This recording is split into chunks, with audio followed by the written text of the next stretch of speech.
Las Vegas at the GCA show. After 2 years of hiatus, we're back in Vegas, world's largest cardboard trade show booth. Live here in Martinsville, Indiana, live from Norwood Royal Cigars. When you guys said, you know, we want you to come on the show once a month, I was like, dude, this is it. Happy afternoon here from cloudy Florida.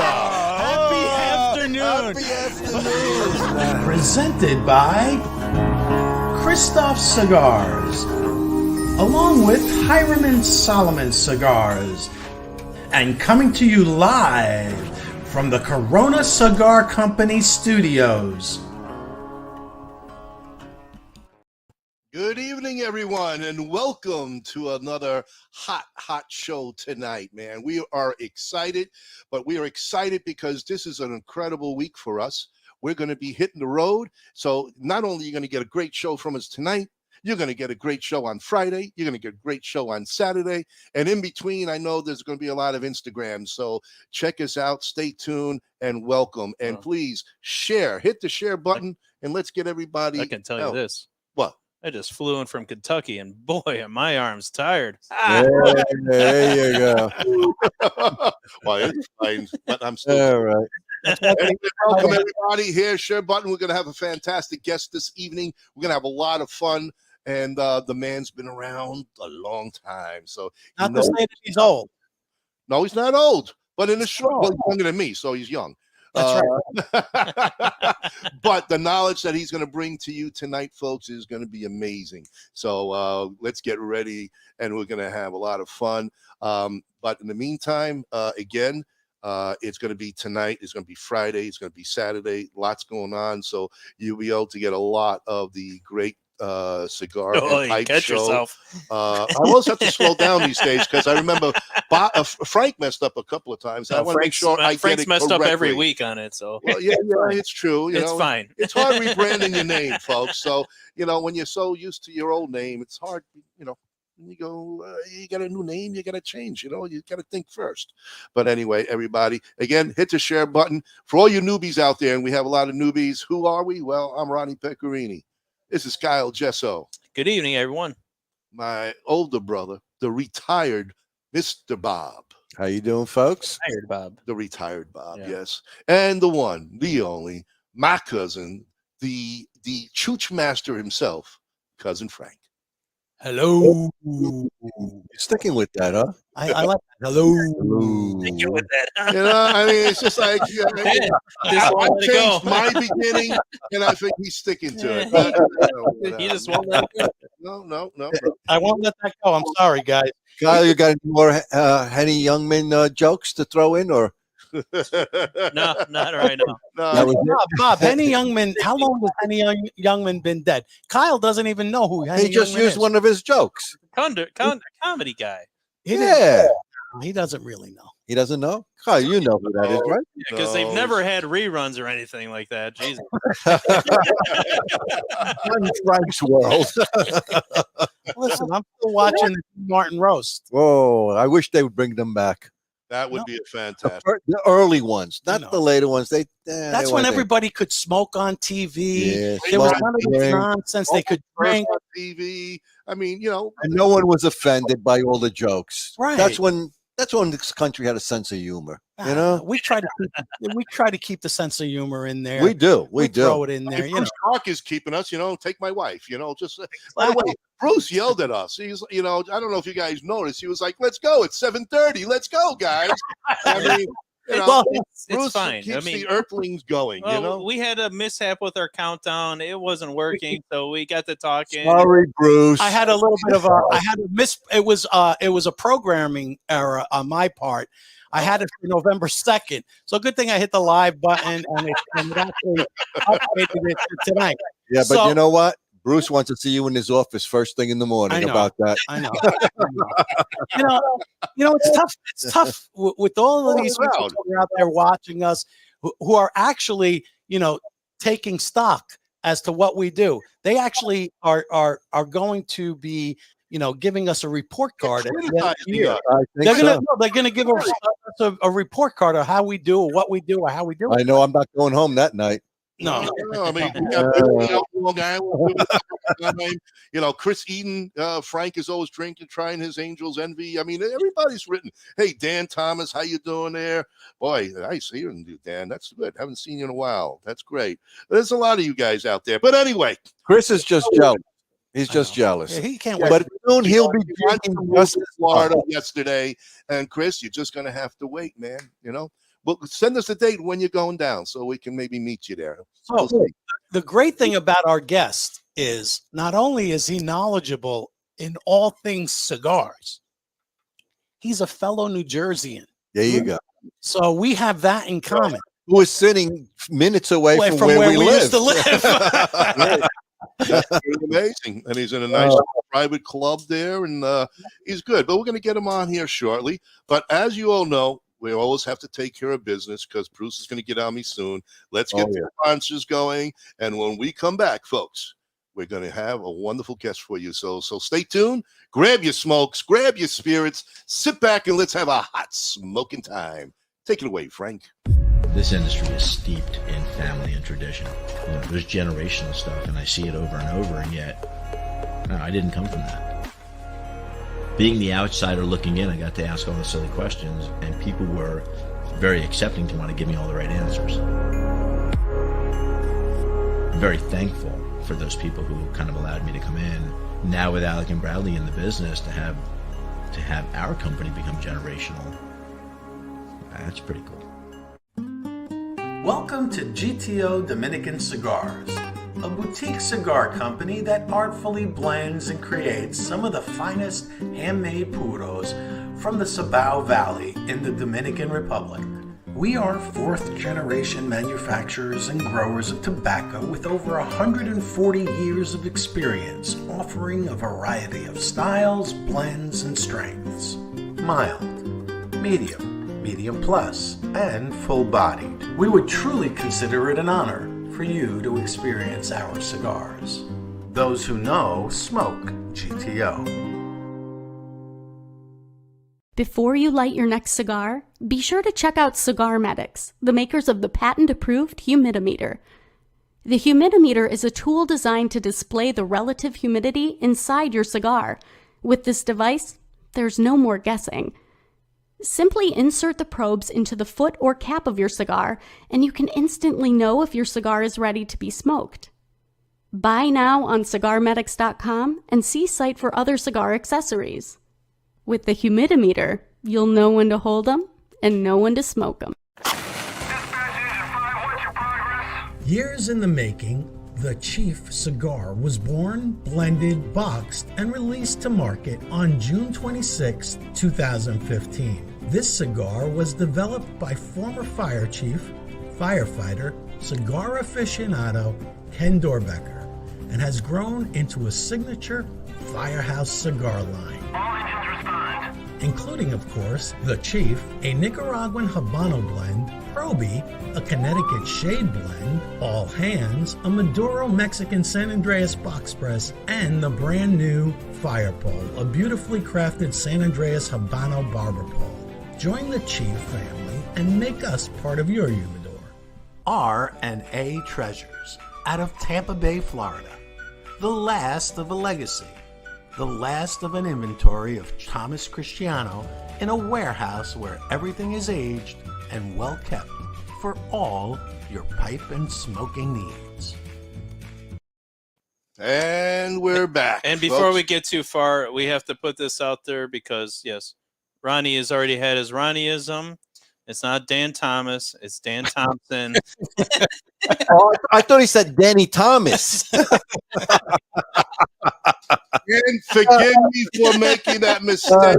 You can see I have to read really close. I don't have the eyes that I have. Everybody out there drink for the first Ronnieism of the first show. Ronnieism, let's drink. Salud. You can't get nothing past Bruce, I'll tell you that. You can't. No. But we're also, I want to send a toast to a very good friend of ours, our sponsor, Ken, the Chief himself. Ken, happy birthday. Happy birthday, man. Awesome. Nice.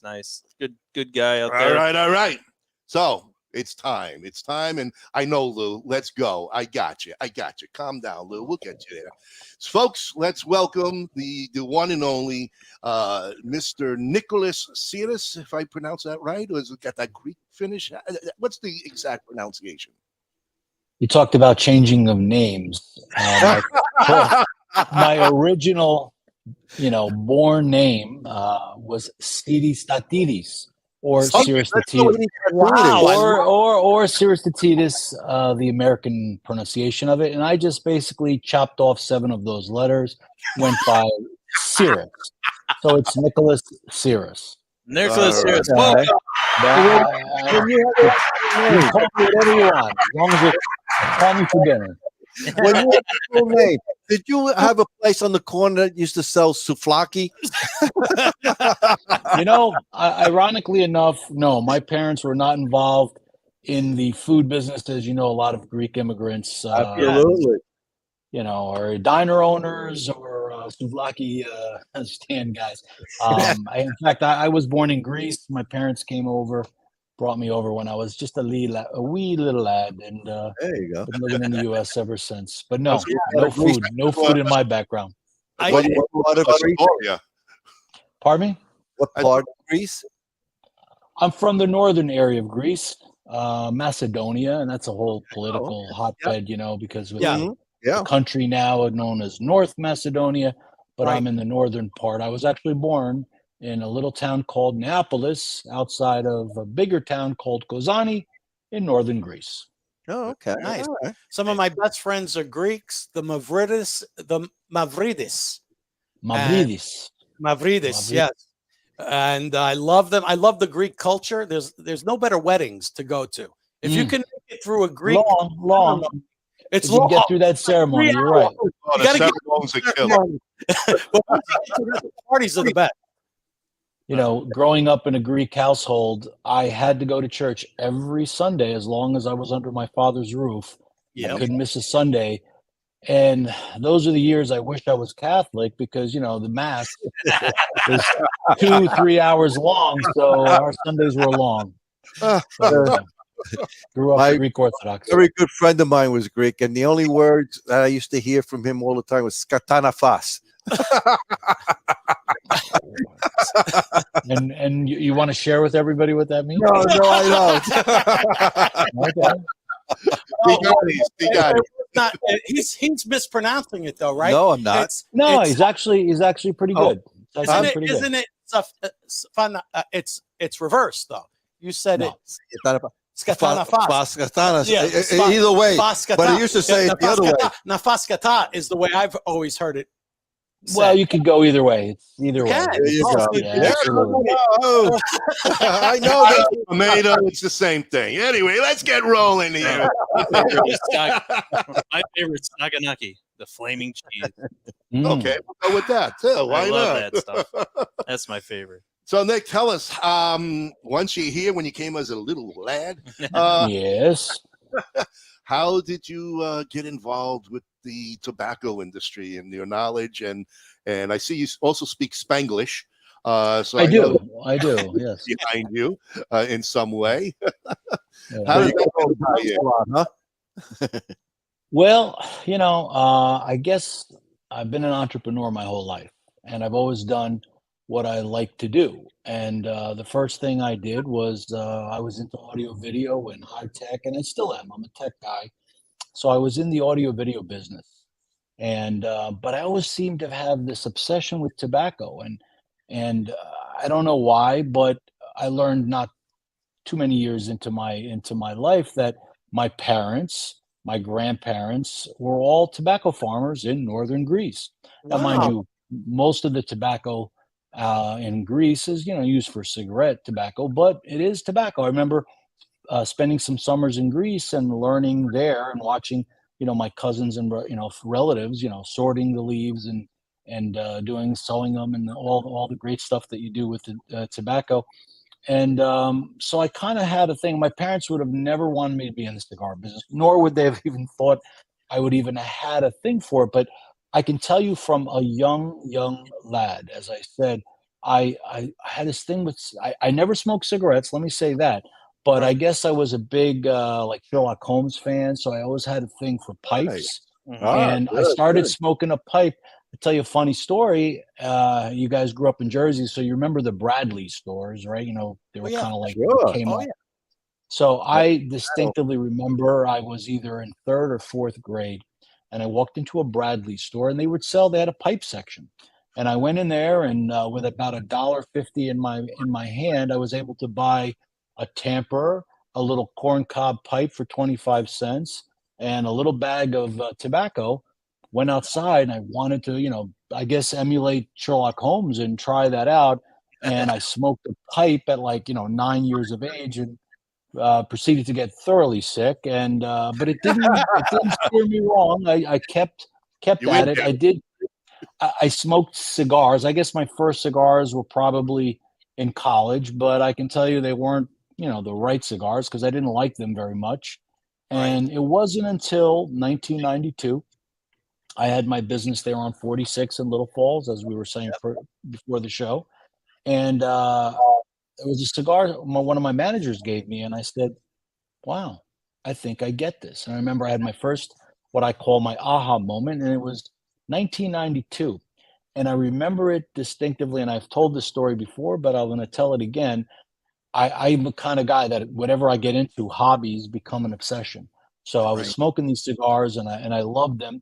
So I went to the bookstore, and across the street, right there on 46, there was a B. Dalton, another failed chain of bookstores. I went in there, and I bought every book I could find on cigars. And then on the way out, on the side of the door, like going out, there was a magazine rack. And the word, boom, cigar just hit me. And I go, whoa, what's that? And I see a magazine, and I go, they have magazines about cigars? And it happened to be the inaugural issue of Cigar Aficionado, and that's how I remember it. So I bought that magazine, 1992, and I remember going home that night, and the first magazine, I think it was the only magazine I've ever read, cover to cover, and I was hooked. And I was hooked into cigars, the lifestyle. I started slowly, and I had a hard time with slowing down and kind of smelling the coffee, so to speak, or the flowers, and relaxing. And the cigar helped me do that in the early days of my life, and it became a part of my life. And I was totally into it. And I was around the industry in the early 90s. I talked about the Metropolitan Cigar Society, which formed a few years after that, and I was one of the founding members of that club. And we used to go to different restaurants when you could in New Jersey, and we'd have, monthly dinners. And then that evolved into a club that I'm happy to be sitting there now. And it's, 150 plus people. It's a 24 access club, and we have reciprocity with a bunch of other clubs around the world. And it's a great place to be able to come, especially when you can't smoke at home. And I come here and I smoke my cigars, and it's a great place to unwind and relax. So, yeah, I went from that to where I am now. Well, the J&R in that area. J&R was off of Route Yes, 10. J&R is very no. They were right on 46. 46. Right I up used the road. all the time They were before they moved to Whippany. Then they moved and to then Whippany, I went right. there all the time. That's but right. That's right.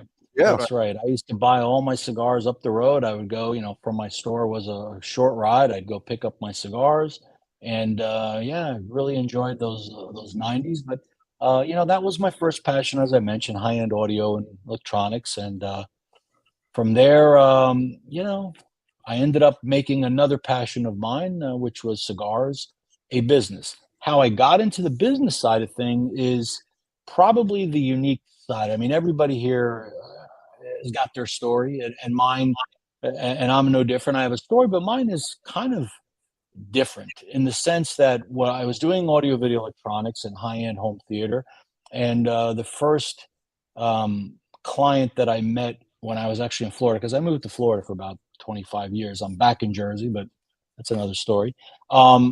I ended up meeting the Crown Prince of Saudi Arabia's son, and this was again in the 90s.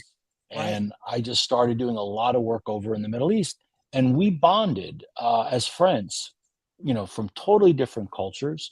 And it was over a cigar. And that's what really drew me to this business and drew me to the magical leaf that definitely can take people from all different walks of life different socioeconomic backgrounds, but yet when you're smoking a cigar together, you're all on the same level playing field. And that's what I love about cigars. And him and I became friends. This is, he ended up becoming the king's son. And we became fast friends. And he literally used to give me a lot of work over there. I think because he just wanted to hang out, So I just, kept going over there, and we were doing more and more work. And then in about 2008, when things kind of started crashing down after 20 years of electronics business, at least in the retail and the custom end, it was time to close that chapter of my life. And I wanted to do something else that I was passionate about. So I always was like, man, if I could figure a way to get into the cigar business some way. And I'd met a lot of people. I became friends, with the Fuentes and the Padrones and a lot of the key families in the 90s from just being around. I wanted to figure a way to get, in the business. So this Crown Prince said to me at the time, hey, listen, you know what? I'd like to get all these freeloaders out of my house. Why don't we open up a private club in Saudi Arabia, in Riyadh? And I'm like, okay, but I don't want to live here. He's like, well, you don't have to live here. We just put it together. So another good friend of mine who was actually the Prince's right-hand man, his name is Omar Nasser, and we're still friends to this day, 35, 40 years later. And we opened up a lounge, and the lounge was called La Vida Havana, which means the life of Havana. So we were trying to get a piece of Havana in the desert of Saudi Arabia. So for me, it was going to be a project, and we had a nice lounge, and it was private at first. We had a retail section, but again, it was, very, very exclusive clientele. And my job in the early days of that was basically to procure cigars.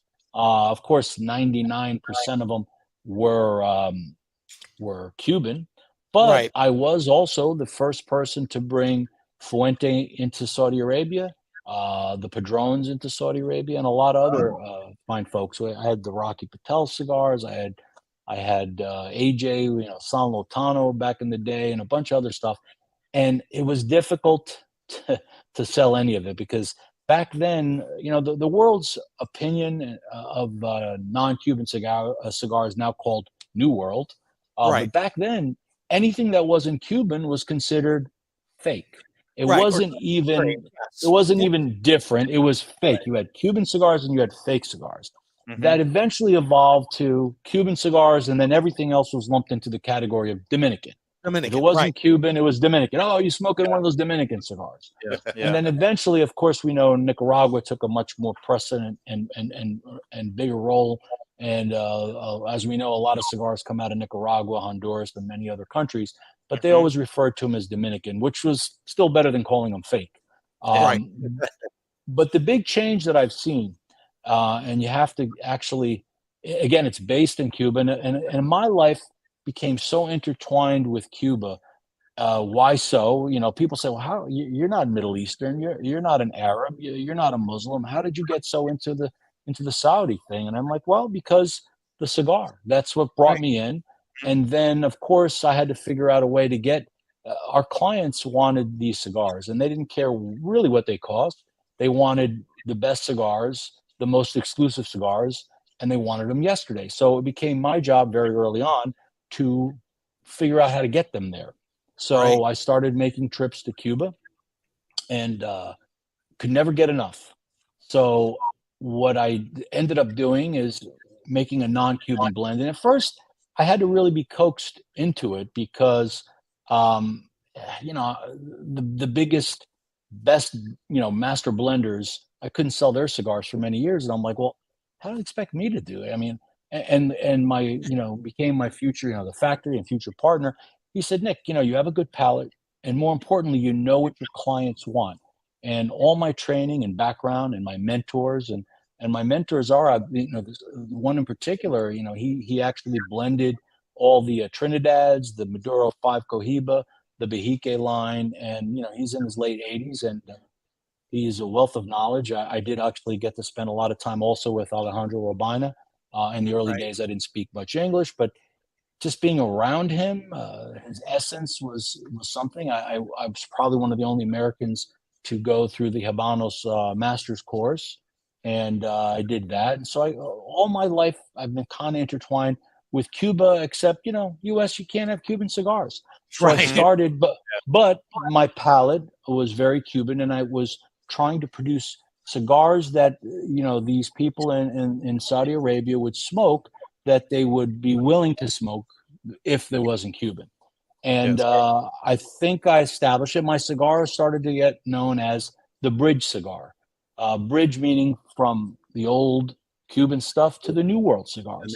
So it started getting a following. Originally, it was just, the house blend, for the lounges. We ended up opening up in Beirut and a bunch of other lounges. We have beautiful places. And the cigar started to take off. And I never intended it to be a brand. But then one thing you will say about the Saudis, they're very generous when they travel, as most people that smoke cigars are. And they would hand out, these LH cigars. And the original LH cigars were just simply a black, Cuban style band with the insignia that I created, which is this one right over here. I don't know if you can see it. Well, it's the same one on my shirt, LH. Yep. Oh, yeah, there So goes. didn't say anything else. It just said LH. So I have people calling me, and they would start calling it. LH stood for La Vida Havana, and they would say, "Hey, I got this LH in my hand. How do I get my hands on some of these?"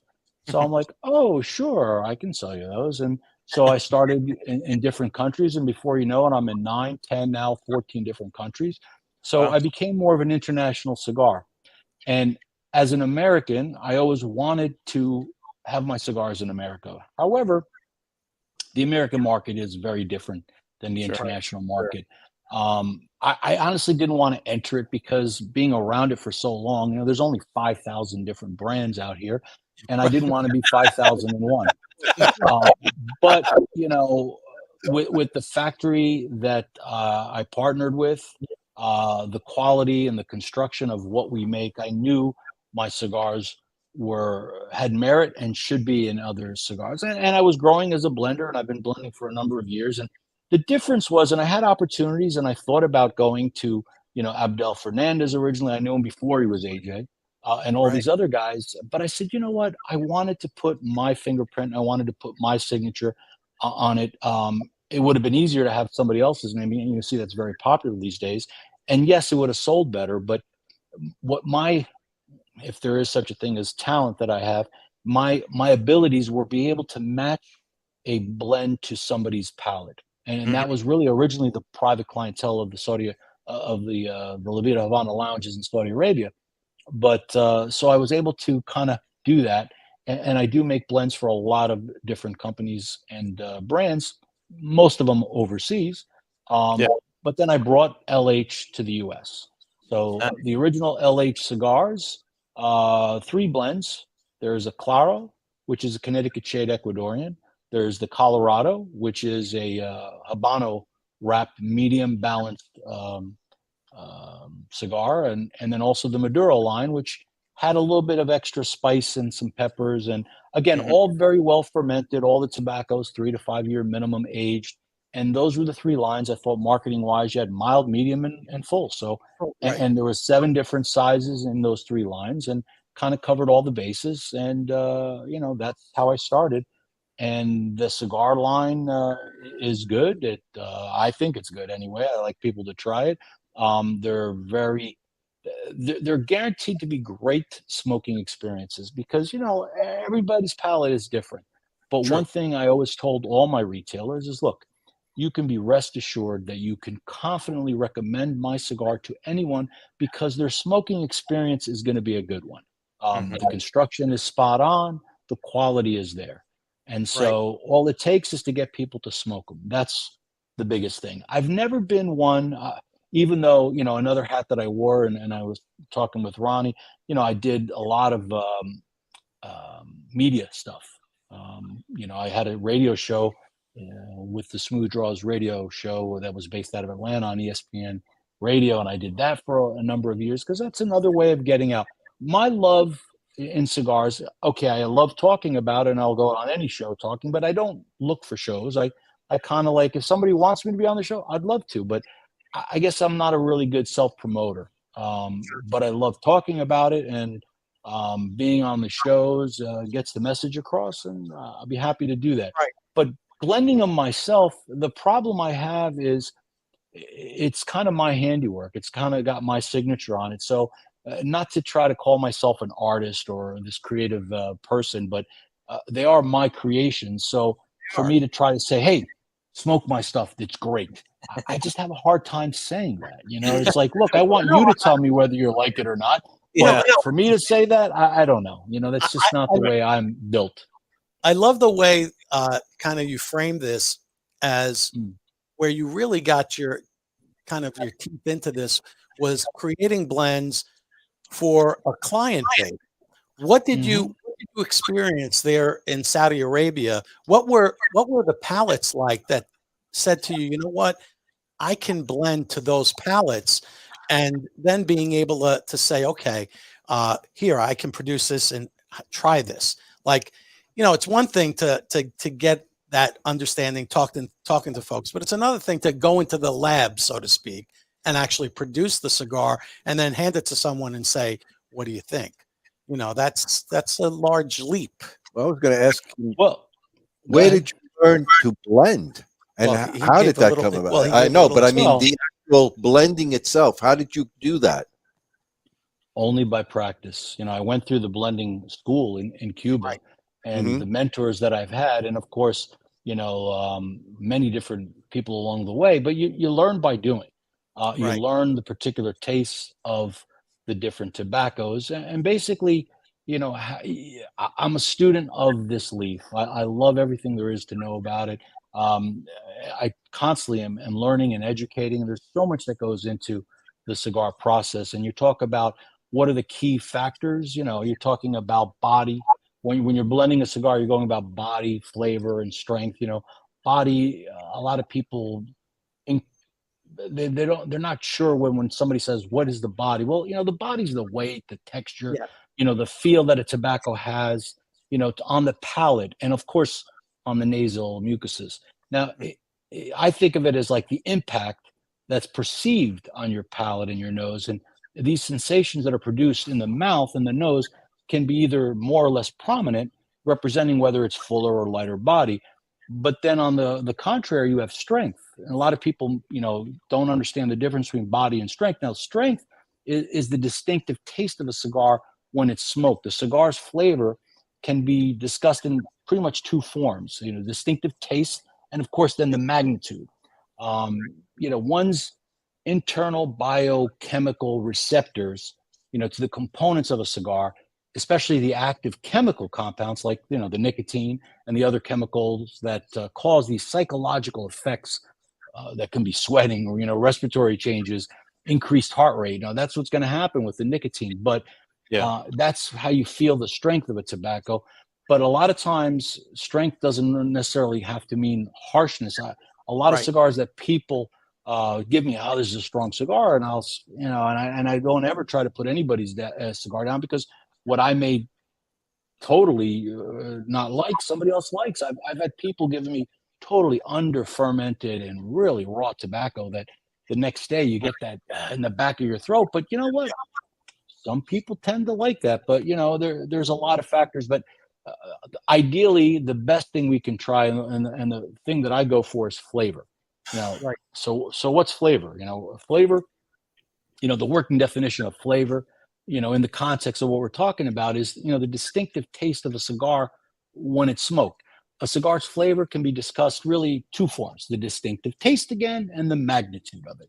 You know, the magnitude of a cigar's flavor can be rated from light to medium, medium to full, and so forth. But it boils down to the intensity of the perceived perception of that flavor. If a cigar has weak flavors or not enough nuances of a flavor, then it would be kind of rated as a light cigar. And then if it's got more, so, you know, you have strength, you have flavor, and then you have nicotine. So those are all the three factors. But, you know, just as different tastes are sensed, so are the different parts are taste are on the tongue.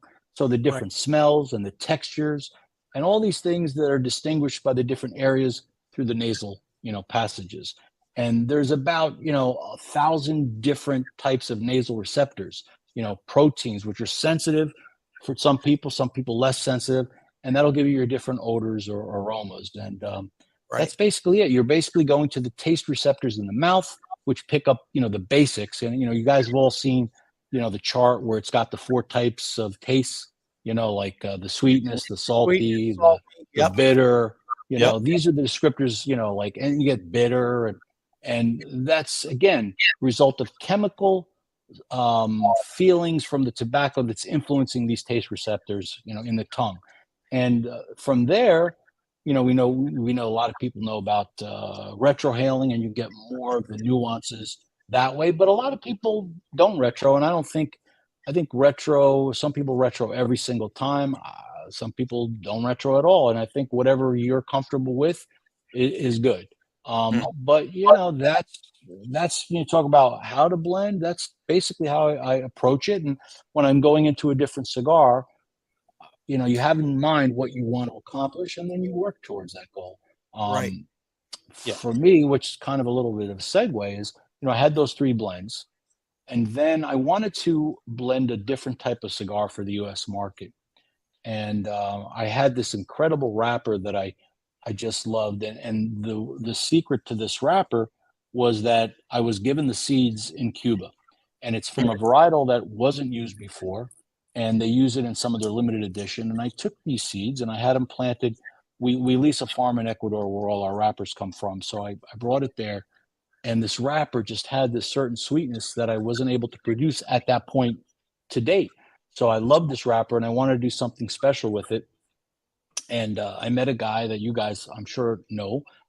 His name is Jim Robinson. He owns a brand called Leaf by Oscar. And he's also known by Island Jim. So Jim and I met in Cuba a few years back. I'd say at this point, it's been about 8 or 9. And Jim doesn't smoke Cuban cigars. He was there. He was running out of his own cigars. So I started feeding him LH cigars. And he was one of my first retailers in the U.S. because he kept coming over to me and going, "Hey, man, what is this stuff?" I'm like, "Well, that's my blends." So at the end of our trip, Jim says to me, "Hey, can I sell this in my shop?" Because he has a shop in Pittsburgh. I said, "Sure, Jim, just ask." So he was selling my cigars in his shop, and he said, "Nick, we got to get more people to get to try your cigars."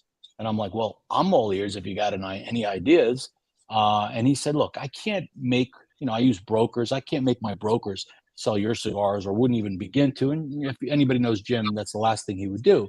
But he said, "Hey, why don't we make a cigar together? You make a cigar for me, and I'll have my guys sell it, and we'll go from there." So I said, "Oh, that sounds like an idea." I got a perfect wrapper to go with. And it was supposed to be initially kind of like a mashup collaboration. So I tried to use some of the Honduran tobaccos that he normally uses in his all his cigars, because, Oscar Valadares, who makes all the Leaf by Oscar and the Island Jim, predominantly, they're based in Honduras, and they do use a lot of Honduran tobacco. But I couldn't really get a good blend between the Honduran and the stuff that I normally use. The Honduran I found was a little bit grittier, kind of more of a, not dirty in a bad way, but just kind of had like a dirt taste, and it wasn't really matching it. Blending is all about getting the right synergistic effect between the different tobaccos. So I said, "Jim, I can't make it work." I was going to try to do a collaboration. He's like, "Well, do what you know. Just do something." And I'm like, "All right." So, "Jim, what do you like to smoke?"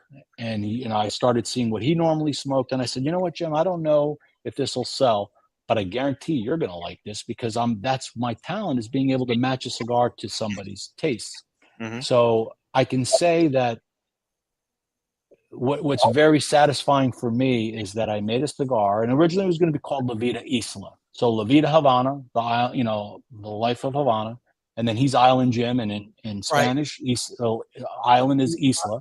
So the brand was supposed to be called La Vida Isla, or Island Life. I thought it was a great name. I made a great logo. I had this whole idea to go forward.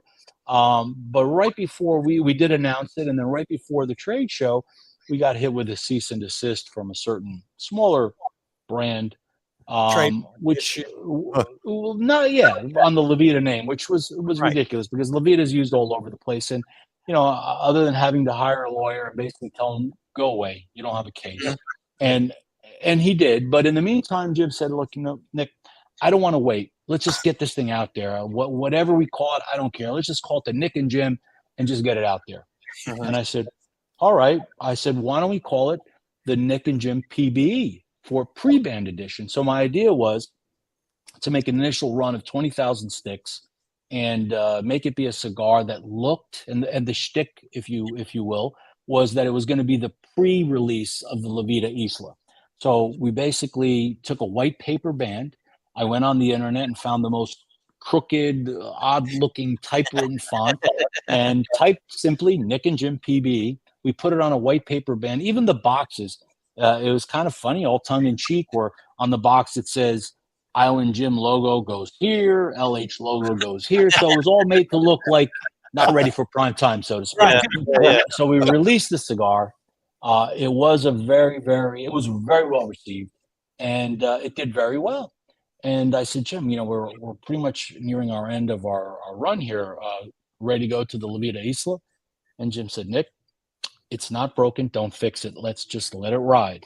So we did. So the Nick and Jim continued on, and still to this day, Jim Robinson does distribute that line. Well, I distribute it. He sells it. So then, loving that wrapper, I wanted to do more with it. And then during the pandemic, I realized that in order to grow the business, the way I do it is you got to go to the shops. And it's a big country out there. And when you can't travel, it's a problem. It's also a problem when you can't get bands made or anything else. So I said, Jim, this, I think I want to do another Nick and Jim. What do you think? And he's like, Nick, I have Leaf by Oscar. I do well. I think you need to do this. Just make it your own. And I said, all right. So I literally dropped the and Jim part off. And so I made it the Nick. It was very simple. I used the same white paper band and thinking it was just going to be like a project. So the first cigar I came out in the project, it was something I hadn't done to date. And that's what the Nick line was supposed to be, something totally different than the LH line.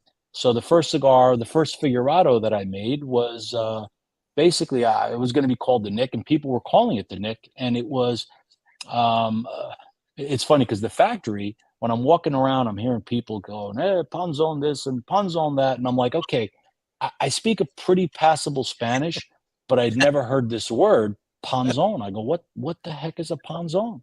And they're like, oh, Nick, that means, like fat guy, pot bellied. And I go, oh, they're making fun of me. I get it. And they're like, no, the cigar, because it's shaped like this. And it's like, I said, I like the name. We'll call it the Panzon. So the first cigar that came out in the Nick line was the Panzon, which was a Figurado, familiar to most people shape-wise. A lot of people call it, they were saying it looked like the feral pig, the Drew Estate feral pig. Yeah. So I said, okay, that's the Panzon. That's it. So again, it's got smoking the Nick. And the other one. Folks, let me tell you, look at the ash on this. Look at the burn. It is an incredible roar. It's tasty as can be. It's got a fantastic burn. What are you thinking there? You're ahead of me big time. Oh yeah, I'm in vacuum. I'm in the second third of this. This is definitely good. So immediately when I took it out of the wrapper, I got immediate floral notes through it. Even maybe just a hint of red fruit in there. But as soon as I lit it up, man, I was hit with it almost was like a little bit of apricot with nutmeg mixed into it. It was a very tasty first third. Little bit more on the medium to mild in the first third. The second third, it's switching more to the medium side of a strength to it. But I'm picking up more earthy notes through the stick now as it's transitioning. So I'm getting more of those earthy notes in there. It's been a fantastic smoke so far. I absolutely love this stick. This is a great, very great good stick. Folks, if you're listening out Thank there, definitely get yourself a Nick. And I know a lot of our people like Bruce, he's got one of your Nick James. He's at break time. He's waiting for me to call sponsor because he wants to go get it. You got Lou out there who loves it. You got one of your retail guys. I think his name was Jerry. Jerry says, great Jerry, yes. guy. We carry them at the shop and the people love them. And then we also have another master blender, a sponsor of ours and a very good friend, Dr. Oscar Rodriguez is on.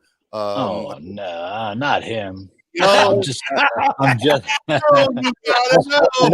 You know, it's funny when I was listening to the beginning of the show that he is actually like Oscar and I talk regularly. He's been a friend, a dear friend, based out of Atlanta, and as you know, the radio show is based there. So we spent a lot of time many years ago, but we still keep in touch. And he never told me that he was an advertiser or a sponsor of the show. So I'm glad to see Oscar.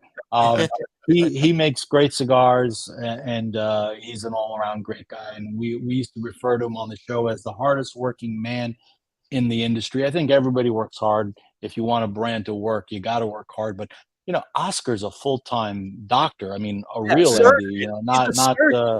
Yeah, he's a surgeon. Yeah, I mean, he's. I don't know where he's got the time and energy to do what he does, but I'm glad he does. He's definitely. Makes a great cigar, somewhat regional because that's the way he likes it. You know, he's very saturated in the Georgia, Alabama market. I'd like to see him on a larger scale, but him and I have talked, and he's like, you know, Jim, Nick, I'm okay. I'm good with what I'm doing. I'm not going to chase it.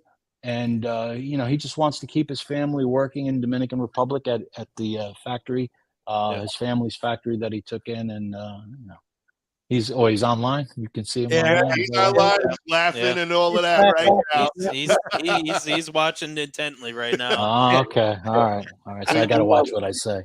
Now, if I knew he was actually on the air, I would have said a lot worse, actually.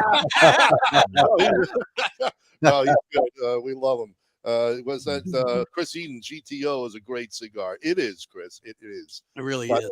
We're gonna go to our sponsor, so hold your thought, because Bruce Stark wants to get his Nick James somewhere in the humidor, and he's been waiting for us to give the break. So Bruce, Bruce, Nick and Jim.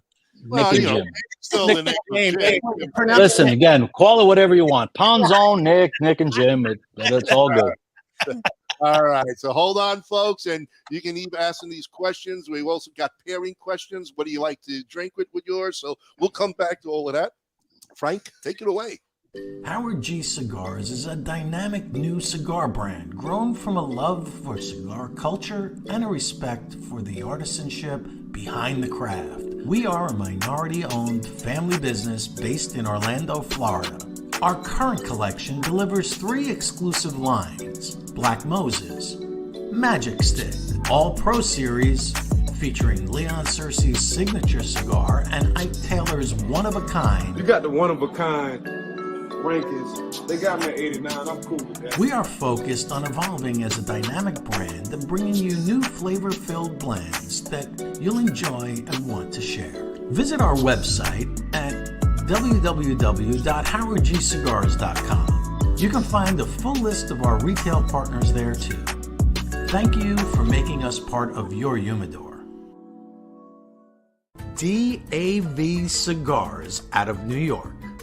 Decades of experience combined with true love and deep understanding of cigars result in the highest of standard of each DAV hand-rolled cigar. This is Phil Morgan, General Manager of Missouri Meerschaum Corncob Pipes in Washington, Missouri. Our mission since 1869 has been to produce great smoking pipes that anyone can afford. We guarantee our pipes won't be your most expensive, but they just might be the ones you smoke the most. At Missouri Meerschaum Company, we don't just sell our corncob pipes, we grow them, make them, and smoke them. Missouri Meerschaum, Washington, Missouri, since 1869. Loyalty, passion, courage. These are the founding principles of K by Karen Berger Cigars. The Maduro, the Habano, and the newly rated 93 by Cigar Journal Connecticut. Do yourself a favor and check out this wonderful line of cigars that come from a completely linear company from seed to your hands. Blue Smoke Atlanta is the vision of Robin Blue, founder and CEO. and represents an award-winning luxury smoking accessory line based in Atlanta and sold worldwide. Since 2019, Blue Smoke Atlanta's goal was to redefine traditional smoking accessories into a timeless collection of exquisitely handcrafted luxury products to include cigar pokers, cannabis clips, jewelry, and other awesome things. For an elevated smoking experience, visit us at www.bluesmokeatl.com. At Mountain Smoke Premium Tobacco, we specialize solely in the finest hand-rolled, craft, and boutique cigars on the market. Mountain Smoke Premium Tobacco is sure to have something that will excite you. Shop our online humidor at www.mountainsmokewd.com. And we're back. And we also have another new master blender, which you probably know, Dr. Gabby Caffey of Kafie 1901. He's on and he says, I'm here to watch the master. So there's kudos to you. So you're well respected there, Nick. You got yourself a good name out there, and a lot of people know you. So congratulations on that. Oh, thank you. I mean, I'm just passionate about what I do, you know, and if people can enjoy the stuff I put, that is the best reward that any cigar maker could ever have, you know, because there's so many factors in making a good cigar. And, you know, there's that X factor, which we all try to achieve. And what is that X factor? You know, cigars mean so many different things to individual cigar smokers, you know. We talked about the spice, the complexity, the balance, the strength. You know, these are just terms that are used to describe, the flavors of cigars, but there's a lot of infinite number of variations to these features that even the bad ones, they all have in common. Everybody's got their individual preferences when it comes to what they choose to smoke, and how we perceive these elements determines which cigars we enjoy. Some of us like strong cigars, while others prefer a mild cigar experience. Some like it spicy. What's that? Bob loves strong cigar. Full body. He's a full body. Full body all the way. I think what's really knock him on his ass, that's the cigar he loves. what I think is really interesting about cigars and the enjoyment of cigars is that they bring memories back. It's almost like that chemical reaction also stimulates some neuron reactions as well, because it'll bring back some, like last week, a cigar brought back memories of my mother making pasta, that fresh dough, and I got that sense from it, and it brought me back to my childhood in this weird way. And even though I'd never smoked a cigar as a child, but it brought that memory to the forefront. And I think that's what cigars also do, is they bring back memories for a lot of people. And I think that connection also is the beautiful thing about cigar smoking. Yes. Well, we can talk about all these elements in a cigar, but the element you just referred to, what I like to call the magic element, there is something, I've always used that word, something very magical about tobacco. I mean, there's the technical side of it, and then there's the magical side of it. And like you said, everybody's got their particular taste. It doesn't mean it's bad, it's good. You got people like George Burns that smoked it's undisputed that was not a good cigar. The Perfecto, I mean, the El Producto that he smoked was crap, but you know what? You couldn't give him anything else. And people had tried, and that's all he liked to smoke. You could have given him the most expensive cigar out there, and he would have gone back to his old Producto, because that's what he smoked. That's what his taste buds were used to, and it's what you're used to, Right. So whatever you like is what you like. So a lot of these cigar reviews that are out there, that's one particular person's, idea. Now you can talk about the strength, you could talk about all these tangible elements that we've been discussing, but there's so many intangibles. Right. And where does that leave us? There's so much. I mean, you got the combustion, you got the strength, you got the fermentation, and that's an area that a lot of people don't talk about. Some factories do it better than others. Fermentation is really where it's at. I mean, you could I like to use a bad analogy using chicken. Like you can give the same chicken to 5 different chefs. You can give it to a 5-star Michelin chef. You can give it to the guy that does it on the street. The same exact product, but they will have 5 different, completely different flavors and tastes that'll come out of that chicken.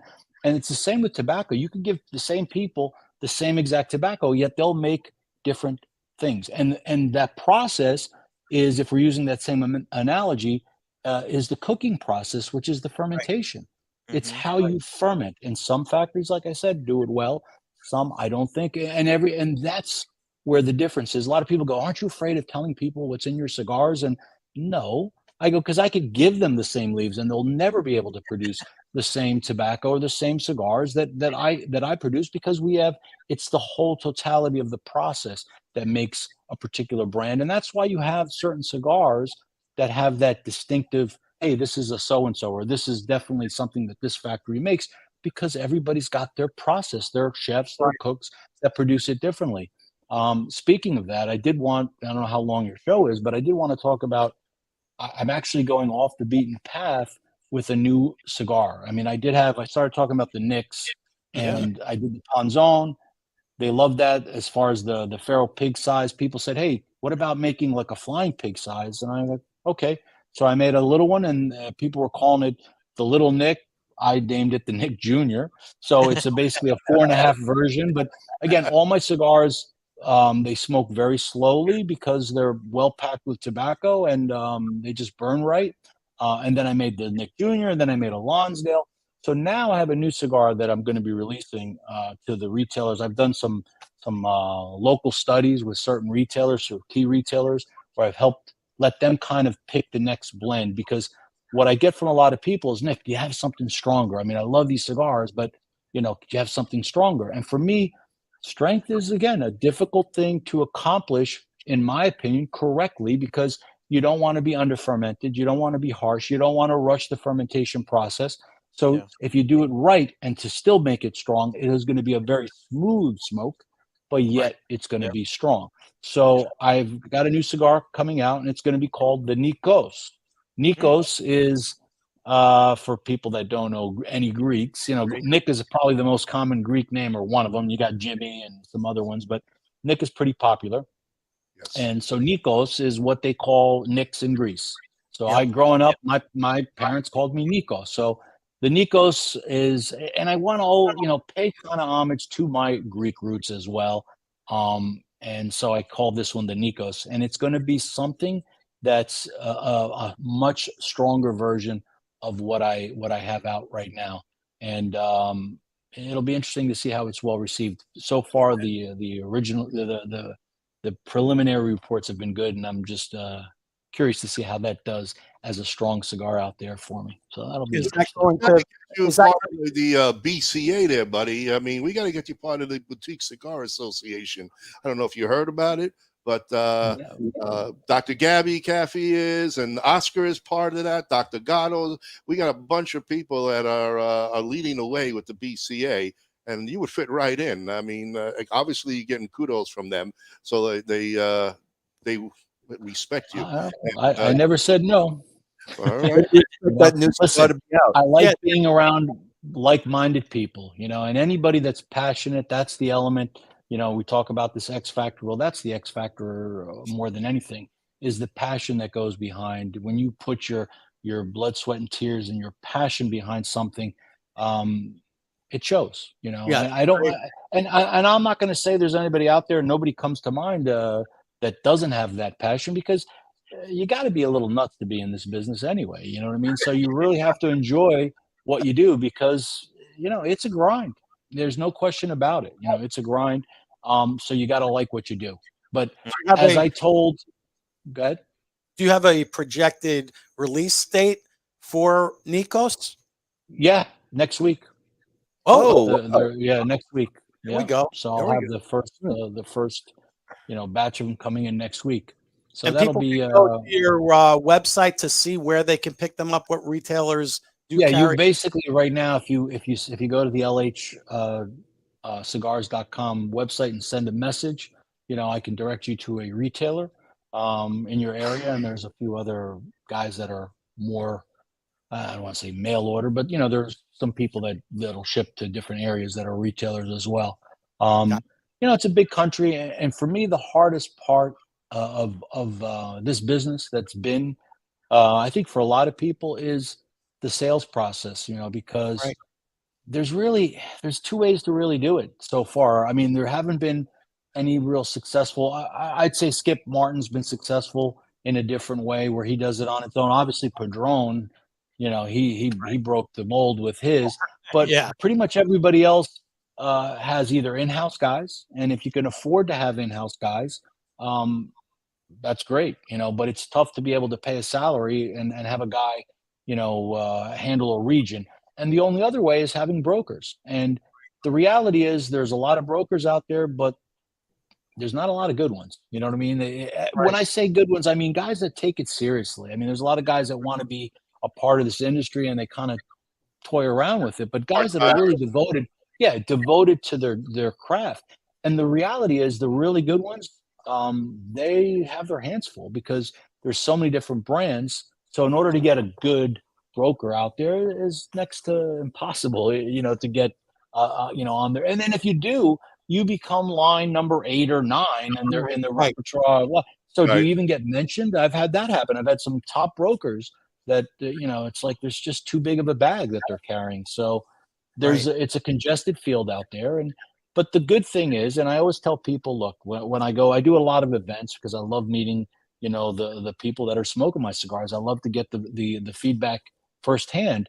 And when I tell these people, look, this cigar, and I don't mean that in a braggadocious way, but this could be your next favorite cigar. And if it's not mine, somebody else's could be your next favorite cigar. If you haven't tried it, try it. You know what I mean? But if you're gonna go just to the ones that put the most marketing dollars, and of course as Americans, that's what we tend to do. But with cigars, this is an organic product that's handmade, and they're all very distinctively different, and the flavors are different, the tastes are different. So if you try different things, you may find something. And the other great thing about cigars is, you mentioned about the memories that it brings back.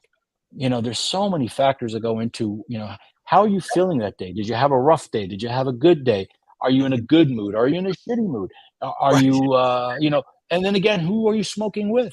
Sometimes the company you keep, you could have the crappiest cigar, but you could have just had such a wonderful evening or something marking something special. And that cigar is going to take a whole new meaning for you. And you'll always remember that cigar because of that particular event.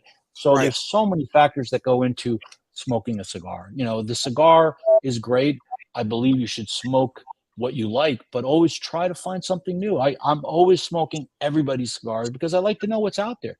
A lot of times I can't believe some of the stuff that I'm smoking, but that's just my palate versus somebody else's palate. And what you think is great, I may not think, but that's what makes us a wonderful society. We're not all the same, and we should really just take that and run with it. Like that's why it's been so successful, this business in so many ways, because there's so many great blenders out there and so many great factories, and everybody puts their fingerprint or their touch on it. And I think you should try everybody's cigars.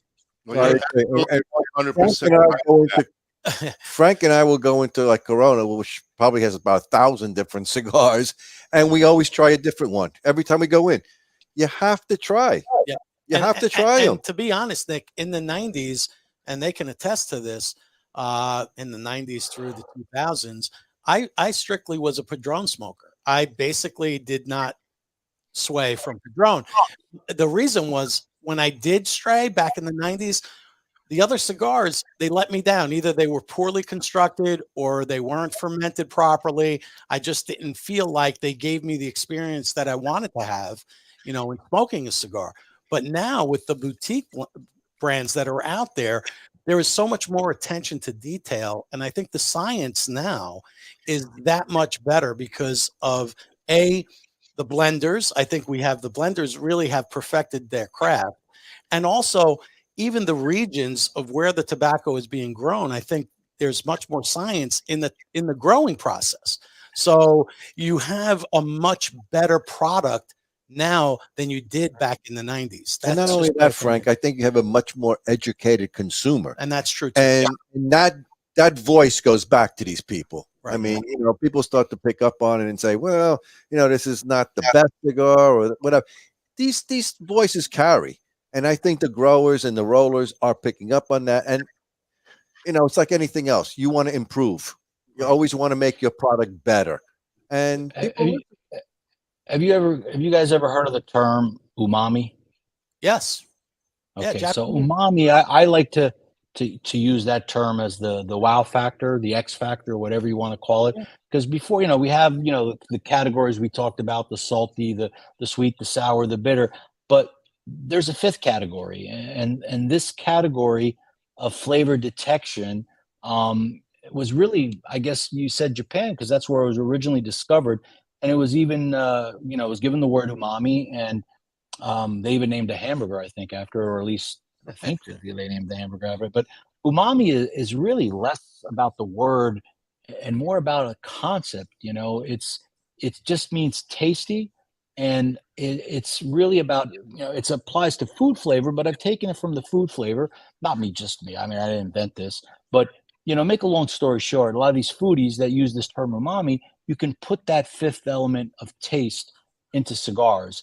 There's a certain savory quality that really just coats the palate, and it has this like meaty finish. This fifth flavor element is considered, the desirable presence that enhances all the other flavors, and that's what that umami taste is. So every blender tries to achieve this umami of giving it this fifth flavor, and that's the X factor. That's people have called it the soul of a cigar and what makes it different, and that's what everybody goes for, is this umami taste. And I think too, me and Bob also see that when we're smoking a really good cigar, you salivate, your taste buds open up, and you salivate more. There's more of that reaction in your taste buds where you're really opened to that intensity of your flavor. palate Your just keep palate producing more and more saliva from it, and you're just like, oh wow, this is just fantastic. And I think that's part of it, is that chemistry. And I think it also entails like what you're going to drink while you're smoking your cigar too. So I mean, like a lot of us always are drinking whiskey and smoking cigars, and so depending on the type of whiskey, the bourbon, the scotch, or whatever that you're having. Well, don't stop at just libations. I mean, what you eat before you smoke, while you're eating, everything you're eating and drinking affects your palate, which affects your perception of what you're smoking. So those are all factors. So you talked about pairing. That's why certain pairing of things are good. With food and wine and drink, and of course with cigars, just as important. There's so much, to the non-initiated and the people that don't know, or I try to explain cigars to people that have no idea, and they just think it's this stinky, thing that smells.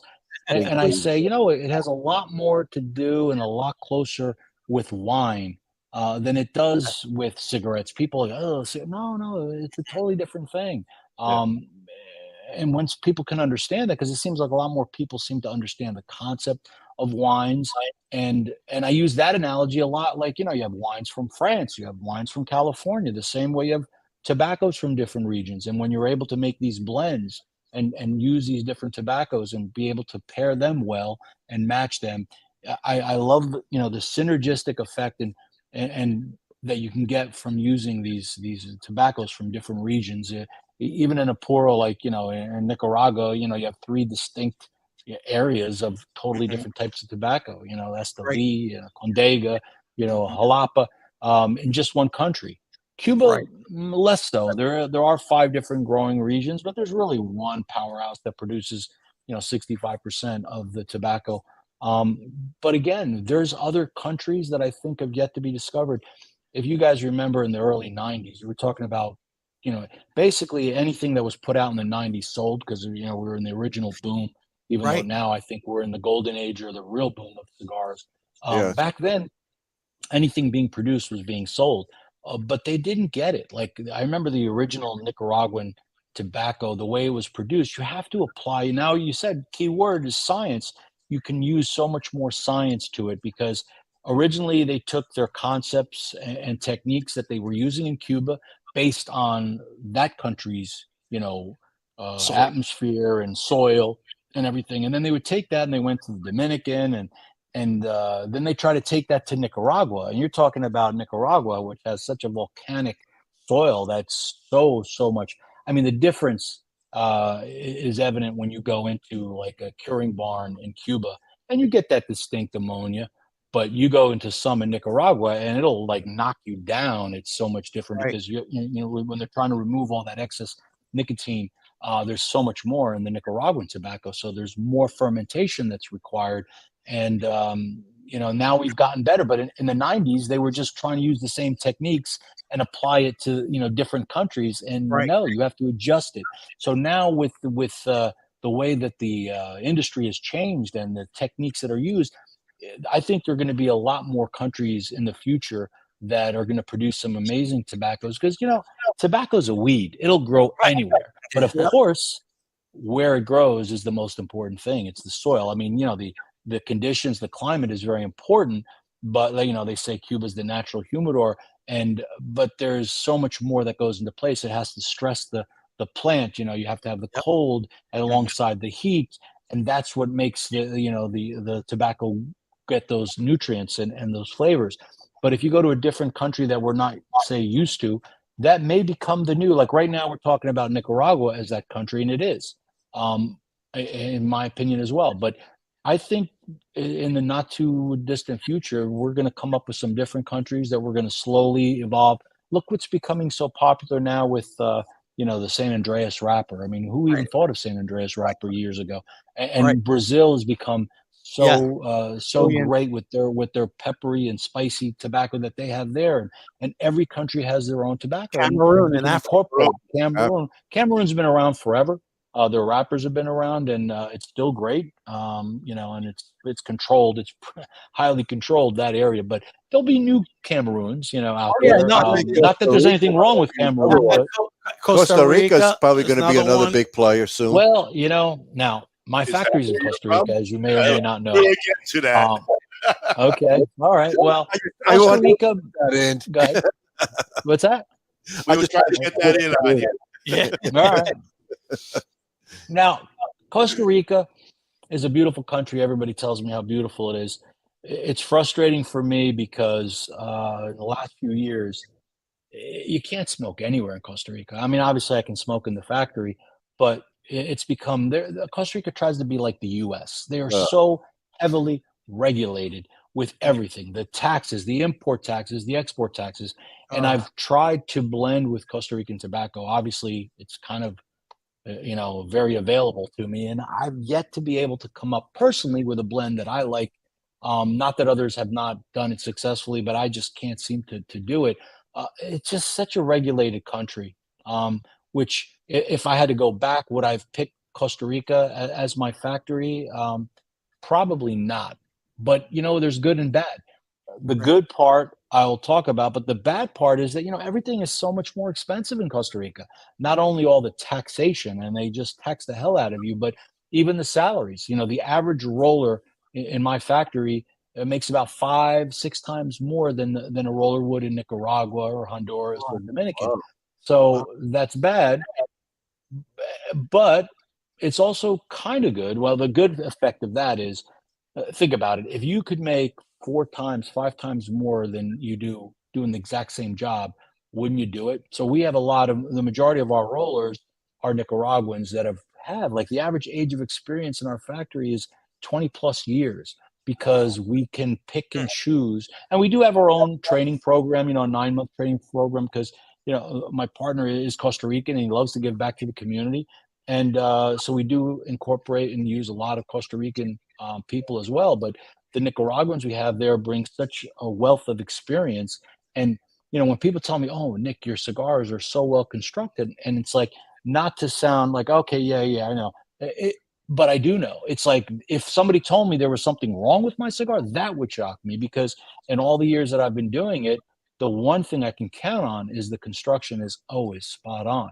And that's because, well, we have a good program in place, our techniques with our supervisors and our quality control. But these people have just, the quality that goes in and the experience makes that factor. So yeah, we pay more for it, but you know what? Sometimes you got to pay a little bit more to get something good, you know? So there's the good and bad with that. It's the passion of the roller also. I mean, again, you're getting paid good bucks. You got to take the passion of being paid that much money. You've got to do it right. And I'm telling you, Kyle and I are smoking your neck, and wow, the construction is unbelievable, guys. Wait till I bring it down to you next week. We're looking forward to it. Sure are. It's excellent, absolutely excellent. So yeah, you're right. You pay. I guess the old say is you get what you pay for. Yeah, and no question about it. You got good quality stuff here for yourself. Thank you, appreciate it. And we get a lot of questions from people about pairing your cigars in general. Is there something particular that you feel works better with your line? Let's say Well, I can tell you this. I've recently become a coffee guy. I never drank coffee. Now, I was a cop. Another thing I didn't mention, I was a police officer. And you're talking about a police officer that didn't drink coffee. And that was like, like, what do you mean you don't drink coffee? And I took a lot of ribbon for not drinking coffee, but I just never was into it. I just, I kind of grew up with this weird, like, if I looked at something, I would say I don't like it, and I wouldn't try it, which, it was bad. So I never really got into coffee. And how did I get into coffee? Going to Cuba as often as I do, anywhere you go, they don't ask you. They just pour you coffee and you get it. A little espresso. Mm-hmm. So I started like, no, not for me. Okay. And then I'm like, you know what? It's a shot. Now I'll just chug it, So I used to start shooting these espressos. And after month, year after year, I started going, you know what? This isn't bad. Yeah. So I started getting into espresso. Now, Costa Rica happens to be very well known for their coffee beans. Yeah. And so my thing lately, I've become so into the coffee where that's been my new passion. And what's great about cigars, they go hand in hand. So we talked about pairings. My line, I make a line, the Claro line, which is, Claro means clear, but it's just named for my Connecticut shade Ecuadorian. And I like to say it's not your grandfather's Connecticut, because a lot of people seem to poo-poo Connecticut's a lot of times because they're like, there's no flavor. It's like smoke and air. I've heard many, many different things. But what's different about my Connecticut is that it's got lots of flavor. So yes, it's mild on purpose, but it's got the flavor. And to me, there is no better pairing with that cigar in the morning with an espresso. It's just magic. Well, I'm looking you have mildness with the espresso, man, that is the perfect pairing. Then my Colorado, is my medium balanced, Habano wrapped. I use a Habano 2000 seed for that, which is kind of a standard seed that a lot of people use.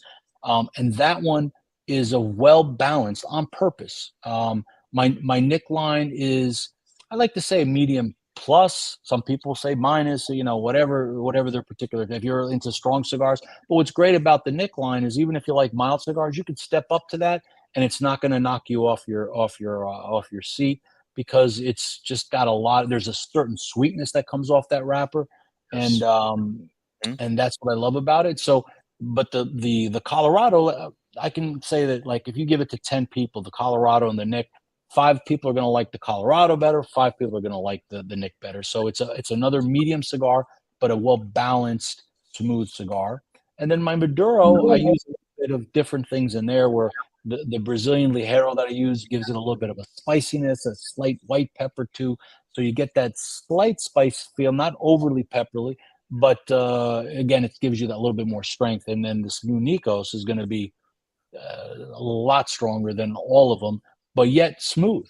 It's going to have strength, it's going to have body, but it's going to be a little bit stronger. A lot of people seem to smoke my cigars with bourbons, or they go good with bourbons and whiskeys. I took a lot of ribbing also when I was on the Smooth Draw show, because people used to ask me, we talked about the lifestyle, and smoking libations and spirits is a part of it. I like red wine. I think port, with the sweetness of port is good, but I tend to drink a lot of diet. I got into the diet craze. I can't seem to go back to the non-diet because it's just too sweet for me, but I drink a lot of diet soda. I just like the bubble, the fizz of it, with the slight taste. So I drink diet soda. Dr. Pepper for me is a great pairing.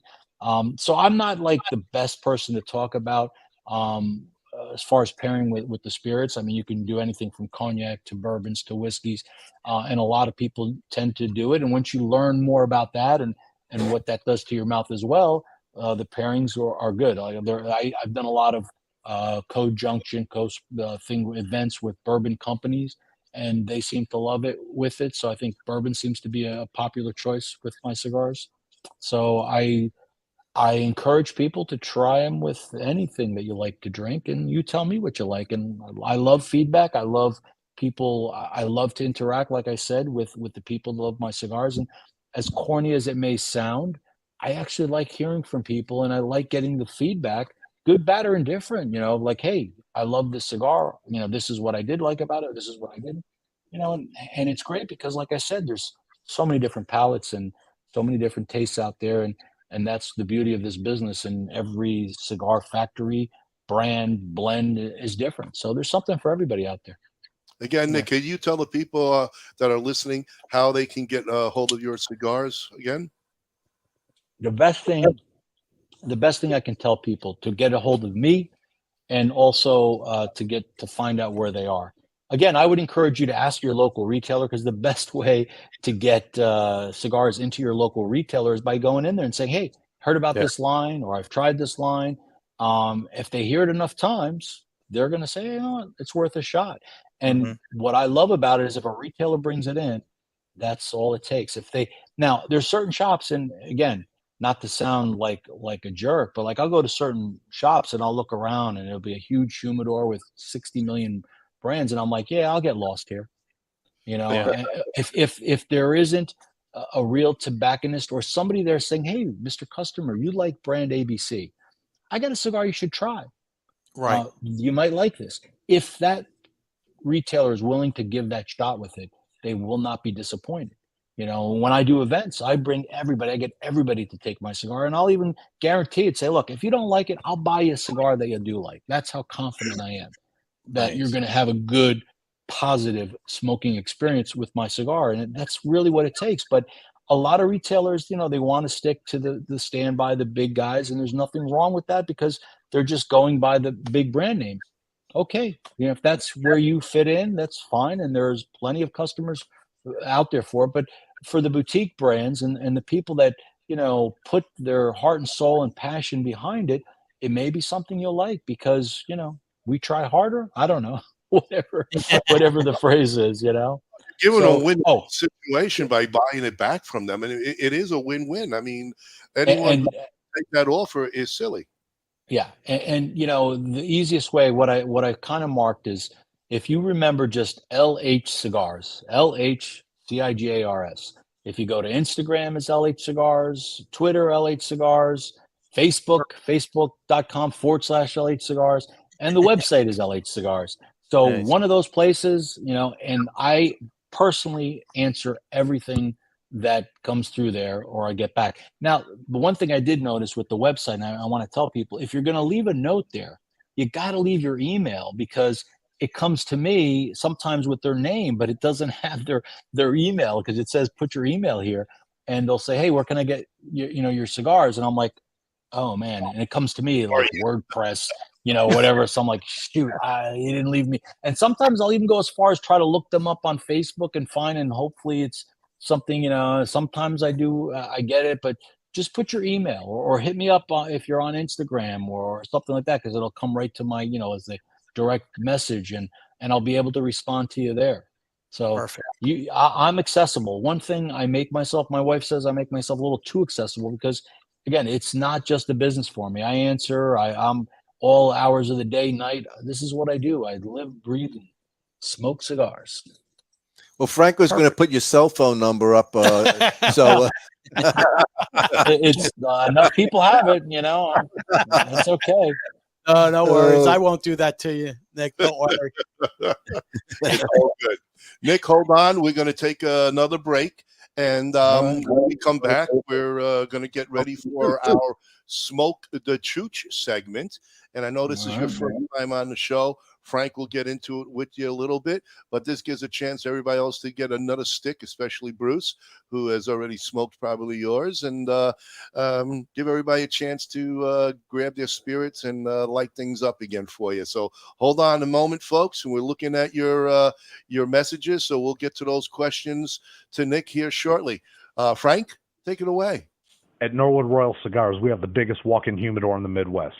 Our 1,500 square foot humidor is home to almost 4,000 different cigars that will meet the need of any cigar enthusiast. We have boutique blends to the more traditional selections and everything in between. From the novice beginner to the aficionado, the knowledgeable staff at NRC will find the perfect cigar for you. Located on the northwest side of Chicago, we want to be your shop for all your cigar wants and needs. As always, at Norwood Royal Cigars, light it, smoke it, love it. Experience the magic of Rockefeller Cigars today. With 11 years steeped in tradition, passion, and mystery of the leaf, Rockefeller has a cigar just for you.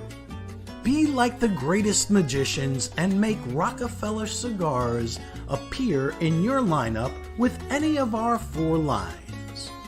The Nicaraguan, the Dominican Blue, the Vintage Gold, and our new LE, The Art of Magic.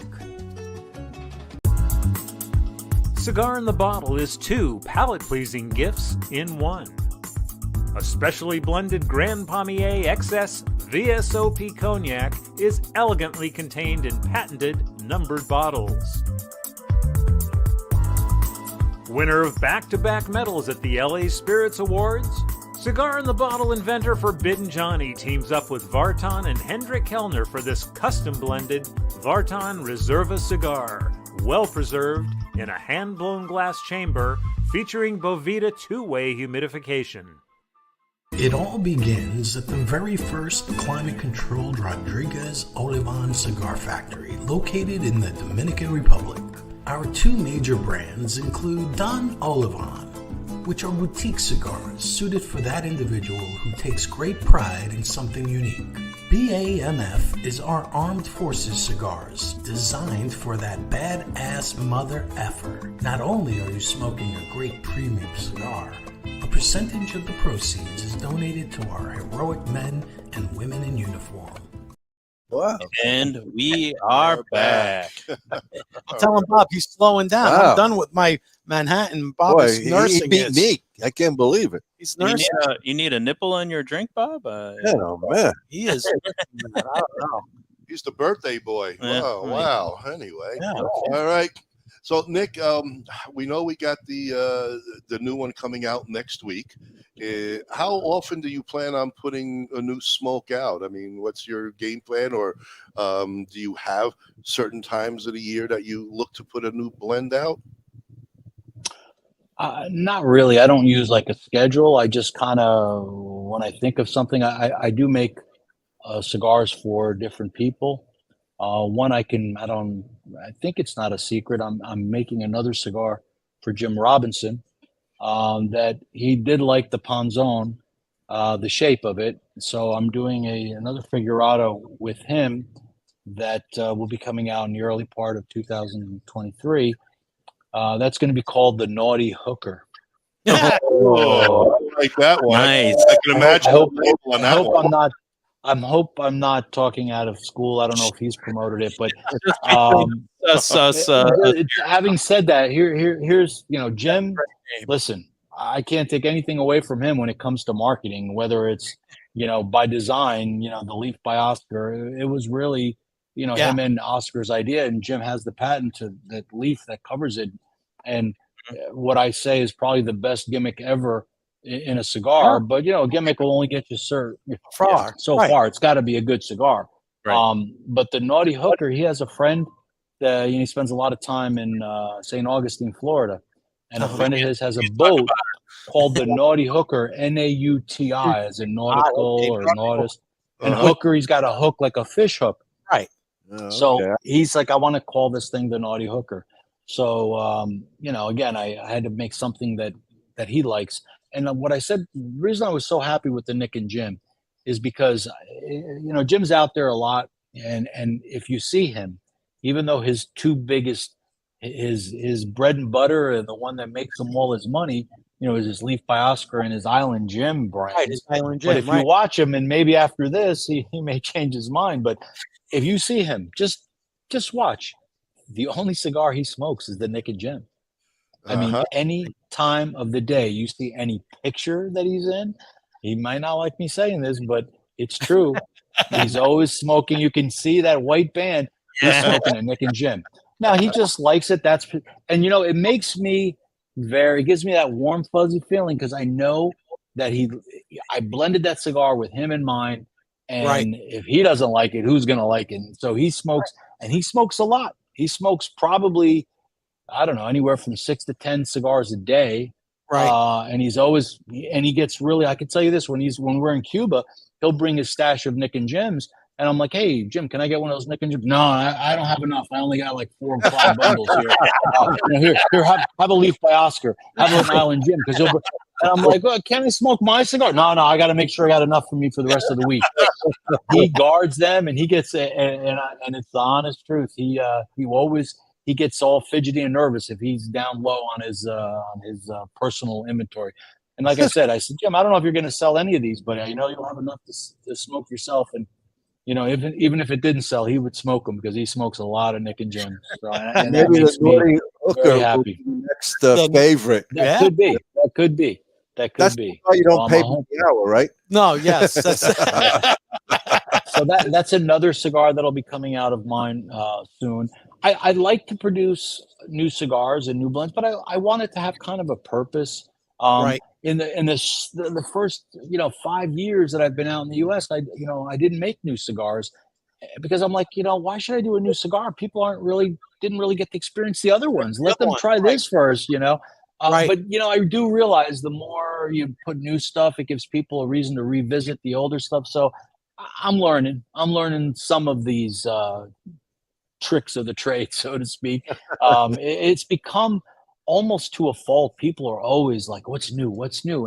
And I get it, but there's a lot of stuff you haven't smoked out there that's maybe not so new, but it's still good. You know what I mean? Like, and the other thing that cracks me up, the one thing I initially didn't like about the Nick line was the part that sells it the best. It's that very basic white paper band. People that have no idea about cigars will look at it and go, oh, what's this, a bundle cigar? Is it like a cheap cigar? I'm like, no. But the whole marketing, if there is any marketing behind the whole Nick line, is it's not about the box. It's not about the band. It's all about the cigar. So, and I've taken some informal surveys when people are walking a humidor and the Nicks will be next to the LH, and I'll see somebody walk by the LH and then pick up a Nick, and I'll say, excuse me, Mr. Customer, is there a reason why you picked up that white paper band cigar? And I'm like, they're like, yeah, you know what? And I love the one guy's term. He's like, you know what? This looks boutique as fuck. And I was like, oh, wow, that's a strong word. Wow. I go, what about the LH right next to it? What's wrong with that one? And it's like, oh, it's a beautiful band. It looks like just another legacy brand that I've never heard of. So, but that white band just kind of pops. And I'm like, sometimes the most simplest things are what sell. So the Nick line, because of that simple white band, has made people want to pick it up, and thankfully so. At least, awesome. I guess you could call it a gimmick.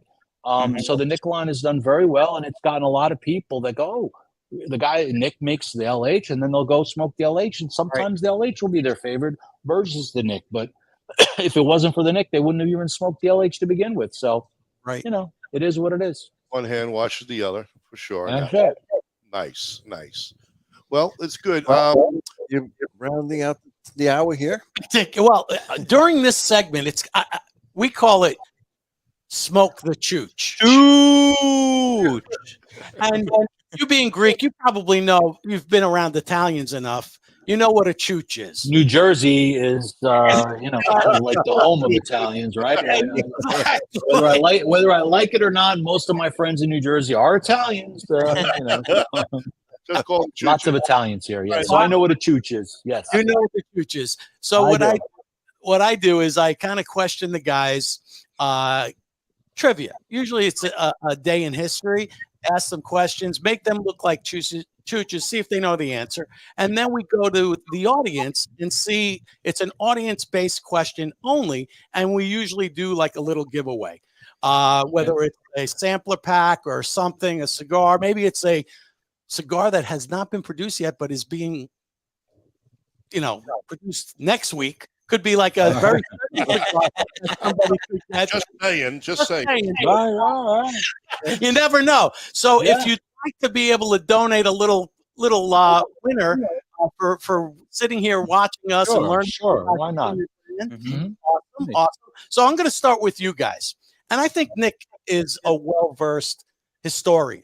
So I'm going to give Nick the edge on all of you. So, Nick, please feel free to answer any of my questions that I put out there. Before you go too much further, Frank, I want to say, like, these cigars smoke very cool because, like, I can put my fingers, like, almost on the ash, and it's not hot burning. Like, I can put it up there. That's the way it should burn. The way it should be, yeah. Exactly.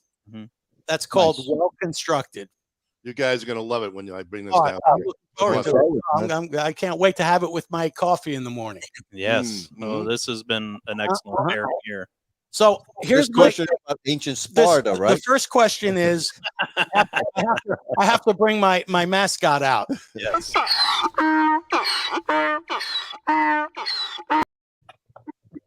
That looks like most of the guys. So on this day in history, in 1924, something very important happened. There was a lift of a quarantine that affected this animal in Texas, and they lifted it just in time. What is the animal that was affected by foot and mouth outbreak? Armadillo. Armadillo. So you see, Nick, that's why I put the chooch out. An armadillo. Armadillo, okay. No, we don't eat armadillos. This is an animal that we do eat. Oh, and it came out of cattle. Cattle? No. Nick, you want to take a shot at this? Bison? No. The hog. The turkey. The turkey. Okay. They lifted a ban on the turkey just in time for Thanksgiving. What was wrong with the turkeys? Foot and mouth. Foot and mouth. No, it has foot and mouth outbreak. It was the WKPR turkey drop. Hey, Frank, if I may, in your chooch thing, yes. when you put up the donkey, I thought you were going to go political on us here with the donkey, the donkey for the Democratic Party and the elephant for the Republican Party. No, but being from New Jersey, how about this? You're from New Jersey. Yes. Do you know where the donkey and the elephant came from? The symbols for the political parties in the U.S. No. All right, I'm going to give you a little history of New Jersey, and I'm from New Jersey, and I'm even though I wasn't born in Morristown, I grew up in Morristown, New Jersey. There was a very famous resident. His name is Thomas Nast. Thomas Nast was a famous cartoonist. He's not only credited for creating the donkey and elephant for the political parties, but more importantly, he's really the founder of what present-day Santa Claus is. For Coca-Cola was very involved. He created the first cartoon of Santa Claus, and I think he was working for Coca-Cola because he did it for Coca-Cola. And what we have as the image of Santa Claus today, before it was just St. Nicholas and all that, it evolved. Kris Kringle and Santa Claus, all from Thomas Nast from Morristown, New Jersey. Wow. Great fact. Good history. Thank you, Nick. That'll be on next week. When he's paying attention. Wow. That is pretty interesting. Nobody cares. No, they do. People do care. So now here's a good one for you, Bob. I don't know. Maybe you might get this. Maybe. So in 1938, this was a very important match, and it was a race between two horses. Okay. 38. Back in 1938, it was a two-horse race, very famous race. It was one horse that beat the other horse, who was called War Admiral. So this horse, War Admiral. War Admiral, and this became very famous and became a movie. Like but it was Seabiscuit. There you go. It was from Abbott and Costello too. Yep, About Seabiscuit. Seabiscuit. There was a movie on yes, it. and Yep. that was That's right. that was a big race because War Admiral won Pimlico, I think, and but that's that. So, actually, 40 million people listened to that race on the radio. Nice. About 2 people heard my answer. Yeah, about 2 people. So now on this date in history, 1967. Good year. Yeah. You know, this Sergeant Pepper's. Sergeant That's Pepper's. right. Sergeant Pepper's. Boy, I can't even get this out. Yeah. There was a major problem facing our country with this use because it involved servicemen who had been court-martialed for using this more than any other court-martial for any other reason. They were using this product. Weed. Well, yes, Kyle. They were smoking marijuana and they were being court-martialed for smoking marijuana. And that was the largest amount of court-martials for smoking weed. Yep. Jimi Hendrix was part of that. Uncle Ho's Victory Garden. Back in the Nam days. Yeah, so this is a good one. Maybe Bob will get this one. So this, why is it always because you're the old fuck here. You lived through it, Bob. This question's from 1862. Bob, can you give us the answer, please? No, 1982. This company opened its doors to the first automobile company from Japan to manufacture in the U.S. What was the manufacturer? Honda. Yes, Honda. 1982. Yep. I can't believe it. It was in the 80s, 82 already. God, time flies. 40 years. It's amazing, isn't it? 40 years ago. Yep. Wow. Holy cow. Well, that's enough for me. Oh, wait, one more. Oh. One more. 1952. Bob's here. Bob, you should get this. Bob was born in 52. I figured I'd give him this last one. He's going to be turning 70 very soon. Thank you. The U.S. detonates the world's first thermonuclear weapon. What was it? The hydrogen bomb. The hydrogen bomb. Very good, Ron. It was the hydrogen bomb. I think in Arizona, right? In if you could pronounce this, no, it was in the Pacific. Actually. The Pacific Ocean. Oh, okay. In the Pacific Islands there. Iniwata Atoll. I don't know. I can't pronounce Iniwatol? Iniwatok. Listen, no drinking and asking these questions. Like a king in Africa. Iniwatol. Wow. That was hard. That was a tough one. That was a tough one. This one goes out for the audience now. Yeah. This is for the audience. Get ready, folks. If you guys know this one, what was Iniwatol's middle name? This is for a special package of wonderful cigars from our friend Nick. Nick the Greek. I'm going to call him Nick. Okay. That's not the first time that's been said, but okay. Used to that one. All right, Kyle, you got my music? Yep. All right, here we go. On this date in history, this actor-comedian signed a 5-year contract with Caesar's World and made jokes in reference to his age when he actually began to fulfill the contract in 1983. On this date in history. Bob, don't give the answer. Bob's going to already give it away. I know. Bob, Lou says you had too many Manhattans. You're right, Lou. He has. You're right. Jay Leno, Teresa, that's a real chooch answer, and you're never going to go anywhere with that one. 1983.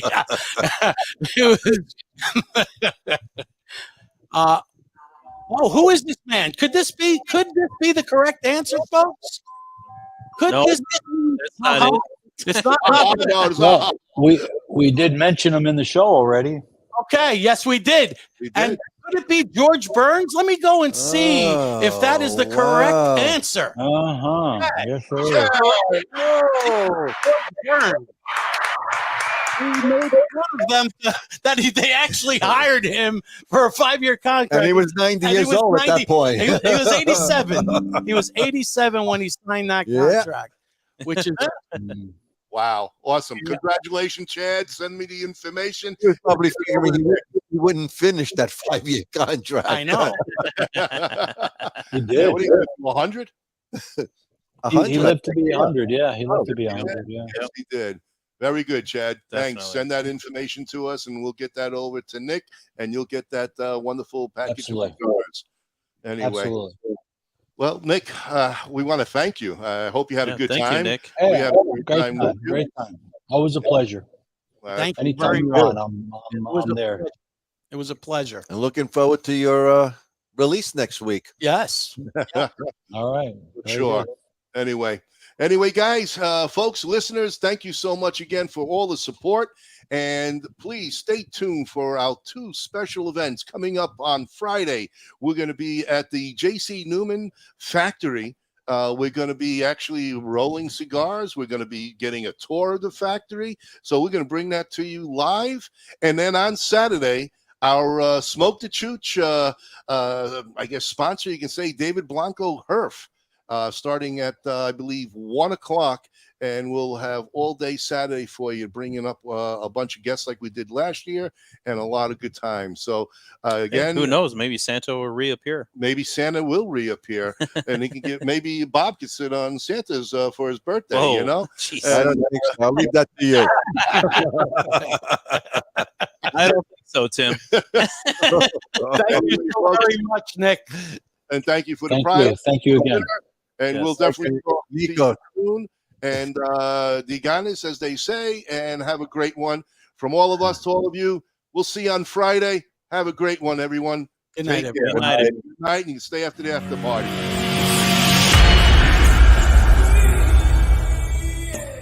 Many of the cigar brands that we make, they're antique, historic cigar brands. They've been made on and off for about 100 years. When you're smoking Toscano, you're smoking 206 years of history. The Italians are here. We're here. We're in the house. For some reason, we're finding a lot of Italians on this show. Listen, I'm a Jersey guy. Hey, So- we won't hold that against you. We invented this to we want to give people the opportunity to smoke the cigar at the optimal level. The Chooch cigar. Can you believe it? The Blanco 9 Chooch. ¿Cómo va? ¿Está bien? ¿Qué dice? ¿Cómo está? Finally, I can answer the question. Anything new? Yeah. And we have some cool new stuff from Olivan. This is a passion for me. It's not a job. Your love and passion for this is, I love it. unbelievable. That's why we can make pipes out of this variety of corn. 11 years ago, I went back. I bought the rights to everything La Polina. Sure, it's family. And restarted the brand again as a tribute to my grandfather. It's nice because you get to see a lot of your friends. You got to remember, I've been doing this for 30 years, so a lot of these people are like family. Build a platform where we could celebrate boutique cigars. Leave Starlight House blend for one store in Pennsylvania. Wow. Join forces of pipe tobacco and superheroes. I always look forward to the Super Bowl events, and I always looked at the trade show as just one of those things. We're not just selling cigars. We try to live our lives, and we use this as a means to share our stories and to really create community. Hold on, man. Wow, man, you got me. Tell my brothers to line them up. We'll drink that whiskey from those old dirty cups. We'll toast to the present, the future, and the past. This ain't my first drink, but it ain't my last. 'Cause this world is so beautiful. I see its love come shining through. This world is so beautiful. I see its love come shining.